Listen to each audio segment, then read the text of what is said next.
দেশের পুঁজিবাজার প্রস্তুত এমন দাবি করে বিনিয়োগকারীদের বিনিয়োগের আহ্বান জানিয়েছেন ক্যাপিটাল মার্কেট ডেভেলপমেন্ট কমিটির চেয়ারম্যান ডক্টর আনিসুজ্জামান চৌধুরী। বুধবার ব্র্যাক ইপিএল আয়োজিত বিনিয়োগ সম্মেলনে তিনি এ আহ্বান জানান। এ সময় বিদেশি বিনিয়োগ টানতে শুধু বাজারের স্থিতিশীলতা নয়, বরং আধুনিক প্রযুক্তি, স্বচ্ছতা ও দীর্ঘমেয়াদী নীতি সহায়তা জরুরি বলে মত দেন আলোচকরা। ওয়ালটন এখন দেশের সীমানা পেরিয়ে পৌঁছে গিয়েছে 50টিরও বেশি দেশে। ওয়ালটন, ঘরে ঘরে, বিশ্বজুড়ে। বর্তমান কমিশন দায়িত্ব নেয়ার পর 10 মাস পুঁজিবাজারে ধারাবাহিকভাবে পতন দেখা যায়। সরকারের নানা পরামর্শ ও তৎপরতায় মাসখানেক ধরে বাজার ঘুরে দাঁড়াচ্ছে। এমন সময়ে পুঁজিবাজার নিয়ে বিনিয়োগ সম্মেলনের আয়োজন করে ব্র্যাক ইপিএল। আলোচনায় বাংলাদেশকে এমার্জিং ফ্রন্টিয়ার মার্কেট উল্লেখ করে বক্তারা বলেন, বিশ্ব বিনিয়োগ মানচিত্রে বাংলাদেশের অবস্থান শক্তিশালী করতে সঠিক নীতি ও পরিকল্পনা প্রয়োজন। এজন্য প্রয়োজনীয় সংস্কার কার্যক্রম চালিয়ে যেতে হবে।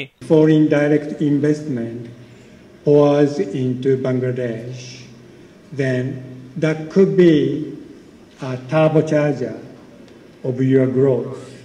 But at the same time, it could be a tremendously disruptive, negative. খাত সংশ্লিষ্টরা বলেন, বিদেশি বিনিয়োগ টানতে শুধু বাজারে স্থিতিশীলতা নয়, প্রয়োজন আধুনিক প্রযুক্তি, স্বচ্ছতা এবং দীর্ঘমেয়াদী নীতি সহায়তা।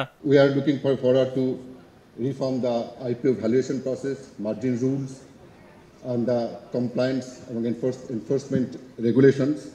দেশের পুঁজিবাজার বিনিয়োগকারীদের জন্য একটি উদীয়মান ক্ষেত্র।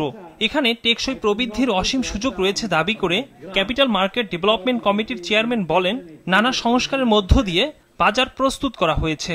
Today we are not only here to make a case to foreign investors, we are here to deliver a message to all investors, local and international, that Bangladesh is investable, that the opportunity is here, and that our capital market is getting ready to support and absorb long-term productive investment.